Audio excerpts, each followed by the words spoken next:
9 9 కలిపితే 18, మళ్ళీ 18 కలిపితే 8 1 కలిపితే 9. ఈ 18 మెట్లు సోపానం అన్నారు. ఆ సోపానం ఎక్కితే అప్పుడు కైలాస మానస సరోవరం చేరుకుంటాం మనం. నాళీకంబై అంటే పద్మం. మన దేవతలందరూ పద్మంలో కూర్చుంటారు, గమనించండి. అరుగు మీద ఎవడో కూర్చోడు. ఏమిటి దీక్ష ద్వారా మనం పద్మాన్ని చేరుకుని సాధించాలంటే పద్మంలాగా జీవితాన్ని గడపాలి. మీరు తామర చెరువు దగ్గరికి వెళ్ళి పద్మాన్ని గమనించండి.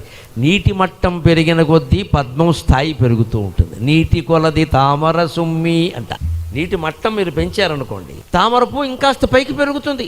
అంతేగాని అయ్యో నీరు వస్తుంది నేనేమైపోతానని తామర పువ్వు భయపడదు. అది ఎంత పెరిగితే నాకే, అంతకంటే నేను అంగుళం పెరిగానుగా అని ఇంకాస్త పైకి ఎదుగుతుంది. అలాగా మనకి సంసార సాగరం, జీవితం అనేటువంటి సాగరం రకరకాల సమస్యలతో మనని ముంచేసే ప్రయత్నం చేస్తుంటే మనం పద్మంలాగా ఒక అడుగు పైకి ఎదగాలి.